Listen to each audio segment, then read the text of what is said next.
Okay, I was trying to have a background. The whole day has gone past since I checked in outside. It was a lovely day, cooked clean when I came in. And now we're getting ready to talk about this new moon in the first sign of the zodiac, in this new world, in this new year, new zodiac year, and just getting y'all used to new things. Hopefully you can hear me. Of course, Zane is not too far sleeping. I'll pull this closer. So welcome to Get a Life Astrology with TMZ. The time is now. They say I'm a dreamer. Our New Year's manifestation journals back there for writing our intentions are perfect. I think I actually got those last New Year, last April. So it is time to change them, but I think I'm gonna keep them. Let's get into this. All right, new moon is gonna be up last. Let's just start there. When you have a new moon, like I was explaining to Zane tonight, because she was like, what's the difference in new moon and full moon? Full moon is full and bright in the sky because the sun is opposing it. So the sun is here shining the light on the moon so we can see it in its fullness. And that is coming up in 2 weeks. So that would be the 16th. I believe, I'm sorry, I'm off. The 15th or the 14th, between the 14th and the 16th. And anyway, that'll be in Libra, which is the opposition sign of Aries, because the sun is opposing, the sun is opposite from the moon. That is why we see it full. Now, when it's conjunct, that means they are right either next to each other, because conjunction could be next to, could be close to, or it could be right up on each other. So since they're conjunct, as you see in the new moon picture, it's black because you can't see the moon when it's being blocked by the sun. Because it's Aries season, because we had a lot of things in Pisces, there's a lot of stelliums that we're going to discuss, and that creates a lot of conjunctions. But first, we're going to start with the conflict. Let's get the bad news out the way. And it's not really bad news, it's just conflicting. We have the North Node in Saturn. So give me 1 second.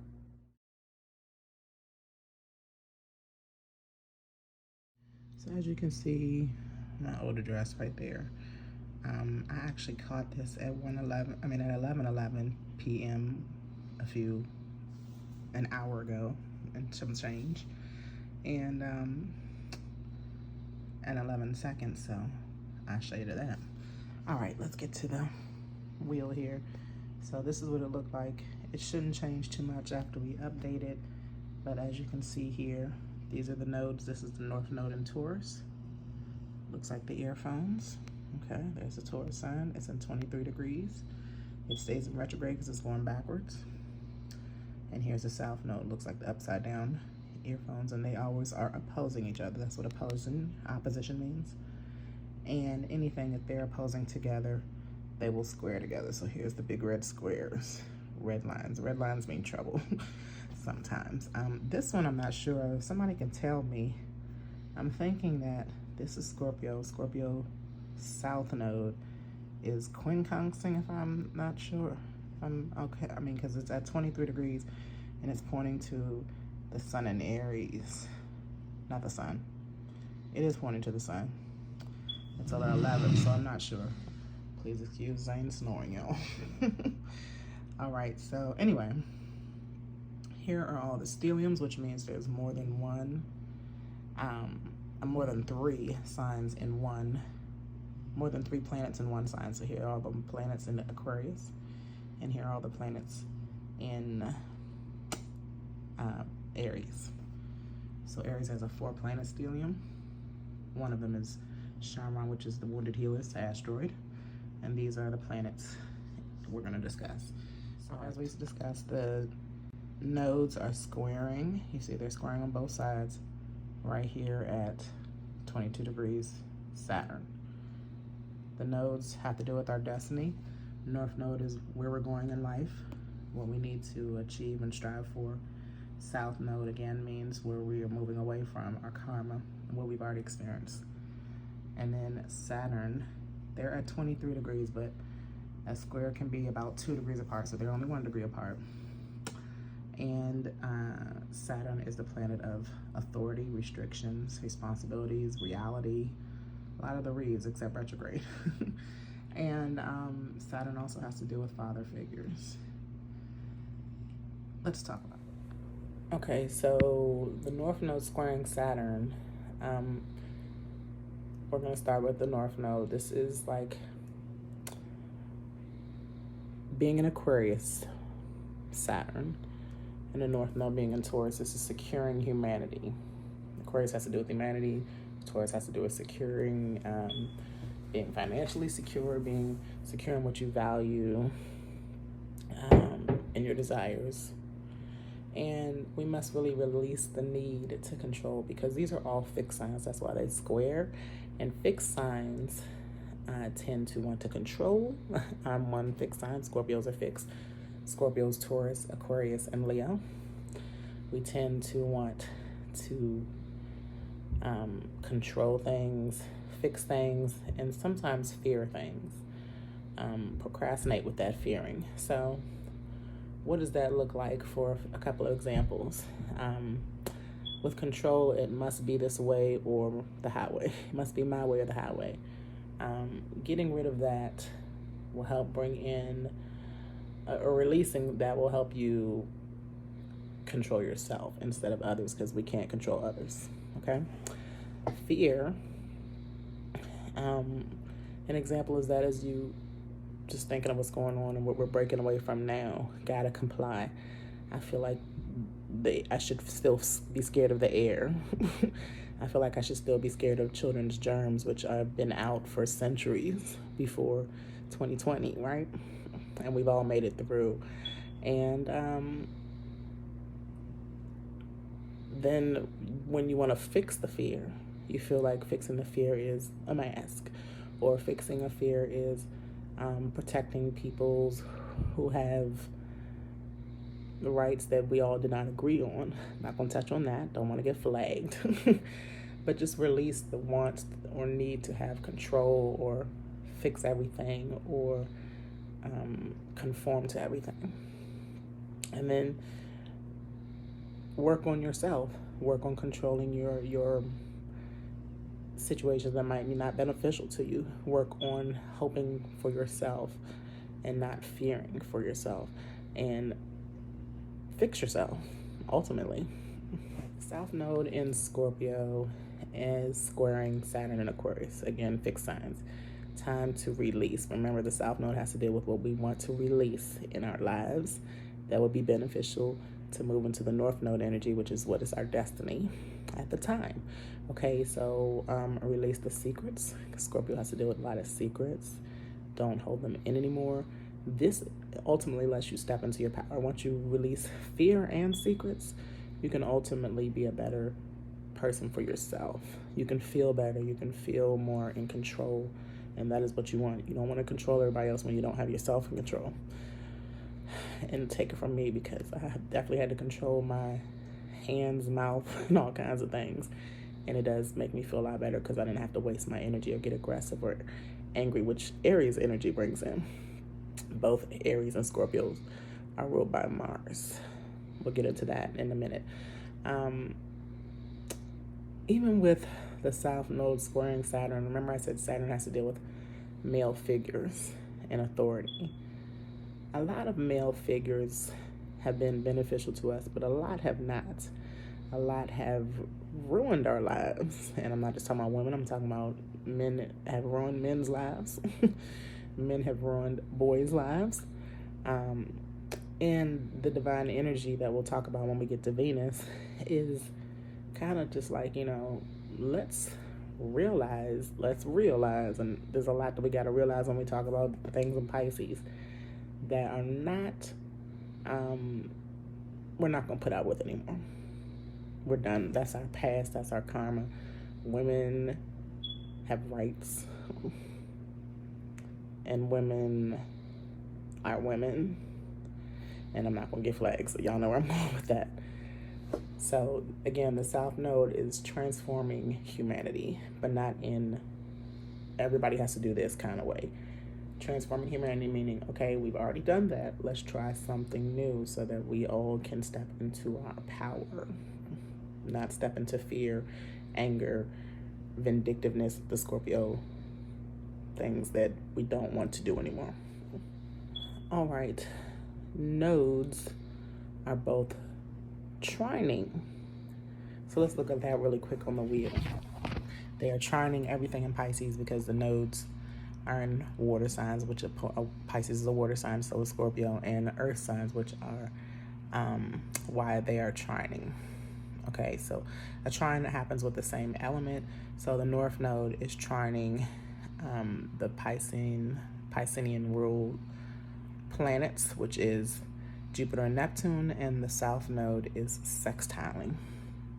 I'm sorry, I had that wrong, backwards, other way around. The two water signs are Pisces and Scorpio, so they're trining the south node and Jupiter and Neptune. And the north node is sextiling because that's compatibility between earth signs and water signs. Hopefully I got that. I messed that up at the beginning. All right, let's look at the wheel. Refresh it. So now it is almost 1 o'clock in the morning. I'm gonna move fast. All right, so let's start with the south node that's moved up a little bit. The house has. All right, so the south node is trining. There's the blue line. Everything in Pisces here, especially the one that's in 20 degrees. I mean, in 23 degrees, like the north node is, so that would be Neptune. So before I begin, it's trining Neptune in Pisces exact because they're both at 23 degrees, as you saw. But 21 degrees is not that far away, so it's trining. The south node is also trining Jupiter. Trine is good, quick energy. It's quick energy because they move. They change degrees, and it's not really a trine, a strong trine. Strong energy if it's too far away in degrees. So when you have a trine with Jupiter and Pisces in the north, the south node in Scorpio, this means that it's a good time to plant seeds that are beneficial for you. It is time to expand your mind more on the things that are going to be higher Scorpio energy, transforming, evolution. A lot of Scorpios rebirth themselves, reinvent themselves. Being the new moon too, all this new energy, perfect time to even invest in gold and silver. Especially with Pisces energy, manifestation happens. With Neptune is the planet of dreams. Jupiter is about abundance and expansion and luck. It's a good time to venture out on new dreams, or even finish off new dreams, or start a new, not a new dream, finish off old dreams, start a new dream. And let go of your fears about it, because again, South Node has to deal with the things we are letting go of. So let go of your fear of starting that new business, writing that book, and I'm talking to myself, and get it going. A great time to do this. Let's move on. We have next Jupiter, since we've been talking about him, the Pisces planets. Jupiter, which is the former ruler of Pisces, and now it is for Sagittarius, and Neptune is the current ruler of Pisces. Neptune and Jupiter, 21 degrees. Jupiter, Neptune is 23 degrees. That's a conjunction. They're both in the same sign, and they're close together. Neptune and Jupiter. So Neptune is a generational planet. It has to do with what our generation dreams about, what our generation aspires. Some of the false hopes the generation has, even some of the lies the generation has been exposed to, some of the isms. Zane made her snore noise. She's dreaming now. She's the Generation Alpha. So Generation Alpha are the Roblox dreamers, the video game dreamers. They play well together next to each other on their electronics. My generation is Neptune and Sagittarius. We were the traveling dreamers. We dreamed about going on girls trips and guy trips, We dreamed about Pisces also has to do a lot with spirituality. So does Jupiter and Neptune. So get more spiritual, tap into your psyche more, tap into your consciousness. And getting spiritual, let me just add really quick, is nothing evil. There's a difference, and I'm not going to talk about the difference, but spirituality is literally tapping into your energy, controlling your energy, and thinking positive. Jupiter is a positive planet. Neptune can be a little bit of rosy eyes, covering, a little bit of false hopes, because when these two are conjunct, it's not always positive. It could be a little bit of exaggeration of the positive things. It could be, for example, like still dragging out COVID instead of breaking through your fears. And with all the new energy, you don't want to hang on to those false hopes, because you can't heal, especially when we talk about these things going on with Chiron. I think that's all I want to say about Neptune and Jupiter being conjunct. Jupiter and Neptune. Because we're doing good, and we got all these stelliums that lead to conjunctions to talk about. So we've already talked about Neptune and Jupiter being conjunct, because we were looking just at them, talking about the nodes sextiling and trining them.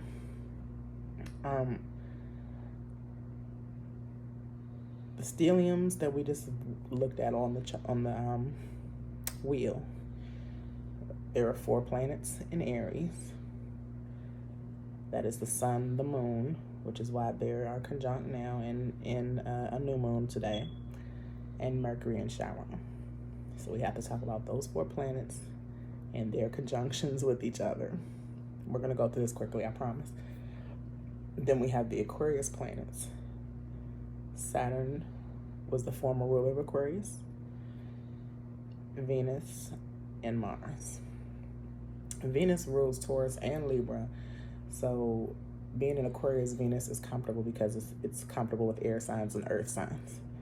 Mars is a fire sign. Mars rules fire signs and rules a water sign, so it's comfortable, but up against Saturn, it's a little bit different. This is like one woman and 2 men, 1 feminine energy and 2 masculine energies, Mars and Saturn. We'll get to that when we talk about their conjunctions too. So let's run through all these conjunctions, because we got all these stelliums, and then we'll wrap this up at the new moon.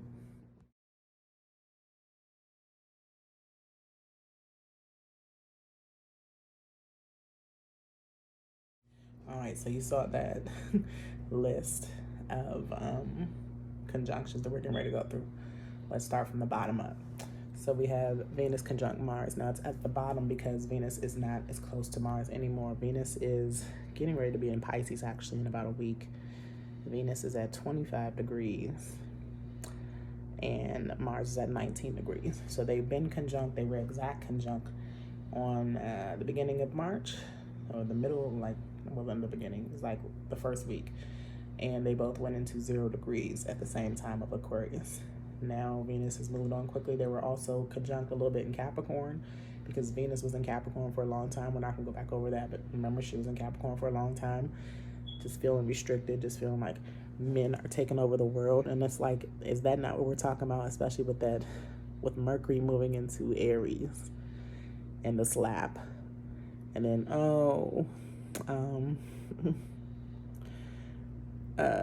he's only protecting his wife and all that kind of stuff. And then we find out his wife, who might not be a female. Listen, it's a lot going on, y'all. I'm as usual mixing up my truths and my astrology. But even the woman saying she doesn't know what a woman is, or the trans agenda. Let's just be real. There's an attack on women right now and keeping us existing. How crazy is life right now? All right, anyway. So Venus conjunct Mars is getting more money, spending more money. So Venus has to do with our finances. Mars has to do with getting things popping, okay? More money, more problems, but the thing about this is these are the two lover planets too. So love is in the air in a new kind of way because they're both in Aquarius, which has to do with new energy and rebellion and uniqueness. Then we get to Mars, conjunct Saturn. Everything is slow with Saturn. Saturn takes about a year or some change to go through one sign, and Mars is quick. And again, these are two men or two masculine energies trying to make things happen, but not always agreeing. So some conjunctions, like I've said, are not always great blended energies, okay? This could be why it's been tough. I don't know if you all noticed, some of you all who might not like DJT, 45, Trump, but Google has taken them off, and Google acts like they don't even know who Donald Trump is, okay? So that's like the authority figures, the challenges between the right and left, the political parties, like all those authorities and governments and all that kind of stuff is Mars conjunct Saturn. Okay, so everything is slowly but surely happening. Like Mars is definitely taking action on some things. Saturn is definitely in its sign that it used to rule, and the sign that it used to rule, being Aquarius, is like, let's do some new stuff here. Like we can't do the same old Capricorn stuff. So use this energy to concentrate and focus on projects, because that is what Mars is doing. Mars is working with Saturn like, okay, look, old man. Like Mars is the young guy and Saturn is the old guy. Like, look, old man, I'm gonna work on this. I think we both have some good ideas, but let's get it done in a different kind of way than we used to. So that's positive and difficult at the same time. All right, Venus conjunct Saturn. This is a reality check. Again, because Saturn has to do with reality check on your love life. I can easily say I've been seeing a lot of people break up. I can easily say that I've seen a lot of people actually take because again, Aquarius, new energy, new ways on how to commit in their relationships too. So Venus will get you what you want if Saturn is willing to ease up a bit and do things in a new way and not be so restricting. Mercury conjunct Chiron. Okay, so here we go with the Aries. So we got through the Aquarius stellium and their conjunctions, and now we are in the Aries stellium and its planets that are conjunct. Chiron again is the wounded healer. The sun the asteroid was created. Chiron is an asteroid between, I want to say, Saturn and Uranus. I think the two planets that Aquarius formerly ruled by and currently ruled by. But anyway, Mercury, planet of communication, conjunct Chiron, the wounded healer. And we call him a wounded healer because he eventually heals.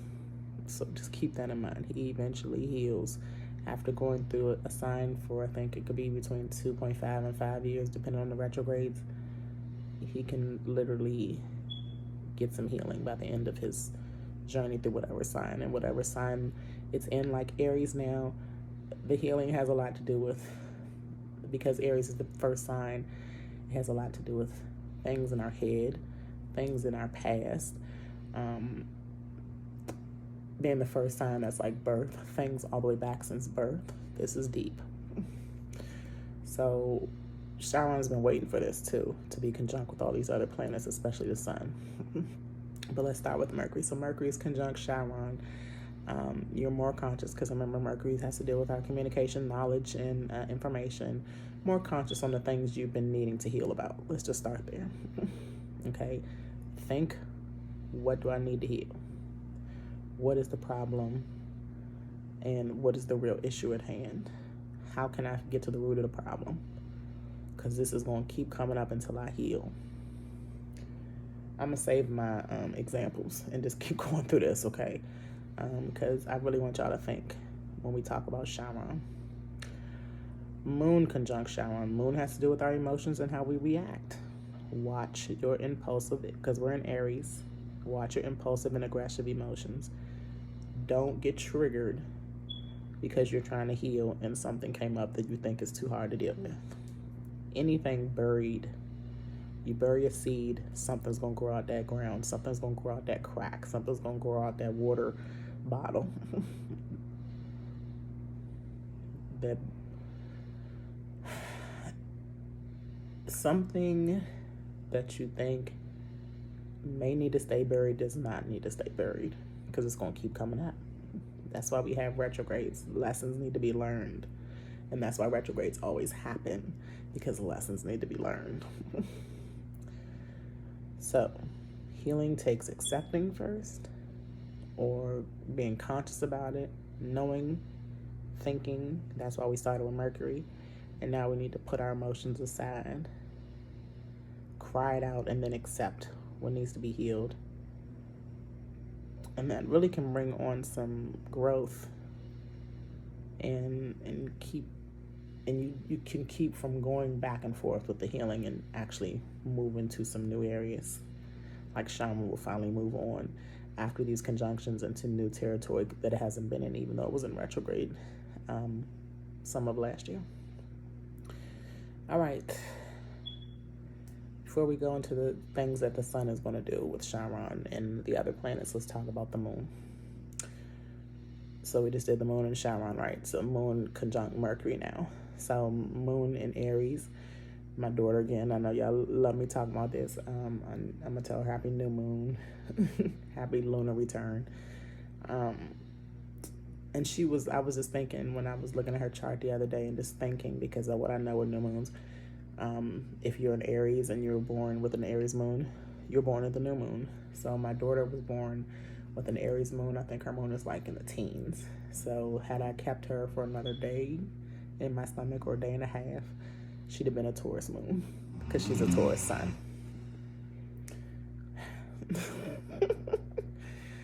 Wish I could edit that sound out, but we goes all the way real here. So all right, so moon conjunct Mercury. Check your impulsive emotions, with the moon being about your emotions and how you react. Aries having to deal with impulsive and aggressive, and think logically. So where I was going with my daughter is, she's been maturing, she's been checking her impulsive emotions, and now with moon conjunct Mercury, and I don't know what her Mercury is, and I can't remember right now, but moon conjunct Mercury, you're just thinking logically now. You can make stronger decisions and more rational decisions in order to heal, with the Chiron conjunction too, right? And decisions you can stand by. With Mercury and Pisces, it was like a retrograde. It was hard to stand by stuff. It was hard to understand stuff. And now Mercury is a little bit stronger in Aries, which is why I will put that hand on Chris Rock in the dream world, because that didn't happen this year. Anyway, moving on. All right, let's get to the sun, and then we'll wrap up with the new moon. Anytime the sun is conjunct with anything, it's shedding light. Shedding light. The sun is so close that it's showing what that planet wants to show in that energy. The spotlight is on Chiron with the sun. The spotlight is on Mercury with the sun. The spotlight is on the moon with the sun. All right, so sun with Chiron, or sun conjunct Chiron, is just healing awareness. Since the light is on Chiron, Chiron is saying, hey, yeah, you see me, it's time to heal.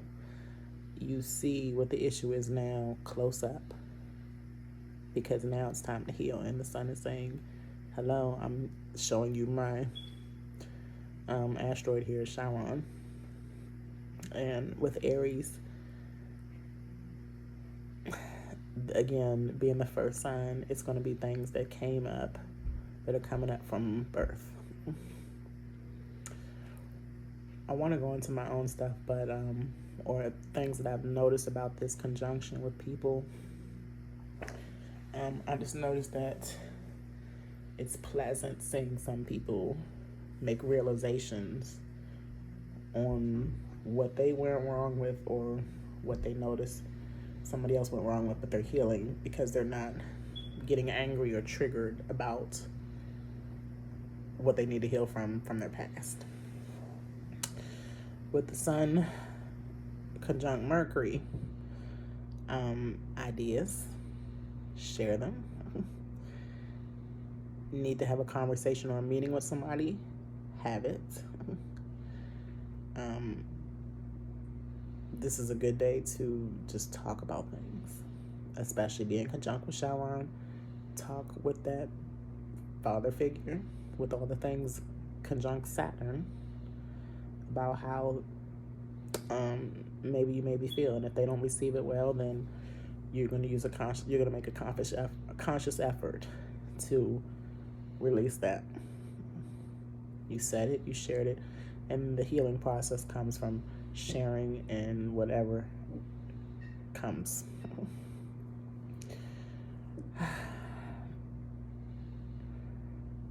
Those are the two. Now let's get into the new moon, the sun conjunct with the moon. Is anybody like getting headaches this week too? And it might be because, you know, it's spring equinox. It's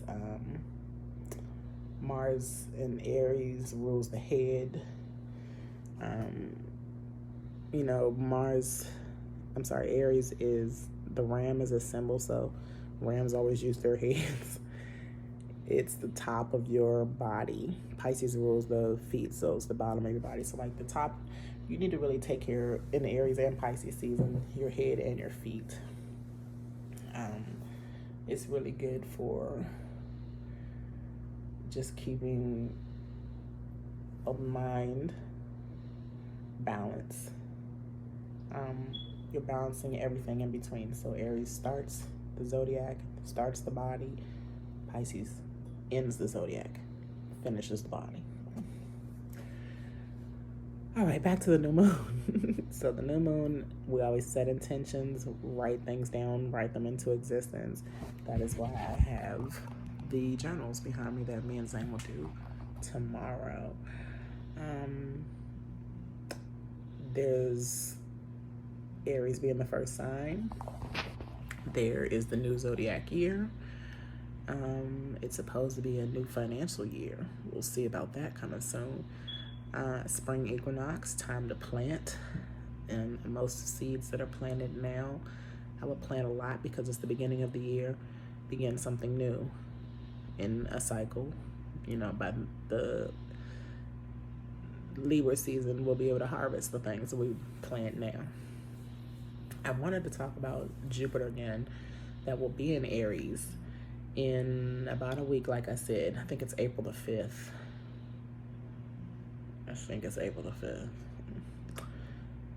Or is that Venus being in Pisces? I don't know. I have to get back on the days with y'all.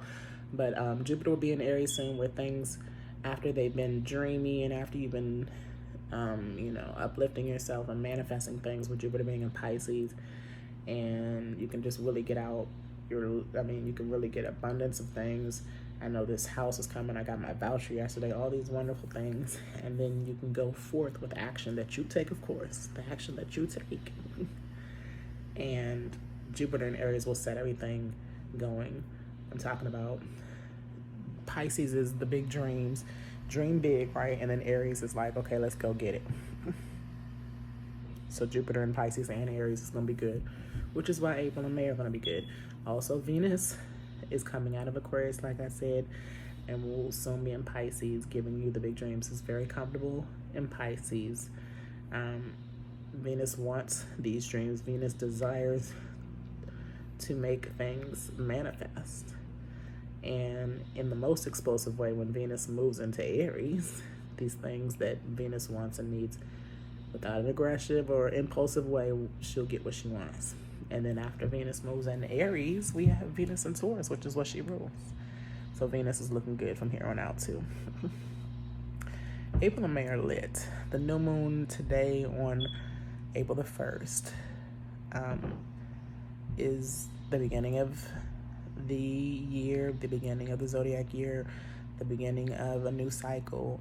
Then we also have a new moon on April the 30th in Taurus, because Taurus season starts on April 20th. And that is actually a partial solar eclipse, because remember, we have the nodes. The nodes represent the eclipses that we have in that year, in that cycle, in that 18-month cycle that the nodes stay in the two signs. So when we have that new moon in Taurus, it'll actually be one of the first eclipses of the Scorpio-Taurus axis. And eclipses bring in even greater energy. So things are looking good. April is looking good. Waiting to see in the truth of the world what this financial system's going to be like.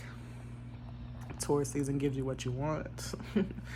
Last year I got that big grant in Taurus season, and I expect to get another one in this Taurus season, if not sooner. So there's many things coming that are positive. Again, don't fear the things that are coming that are not positive. You stay positive, positive things are going to happen. That's not just a saying, that's actually a doing and a feeling and a happening. I'm TMZ, teaching everyone abundantly and empowering many. Zakia, enlightening every day. Time is now. They say I'm a dreamer, but I'm not the only one. I'm corny.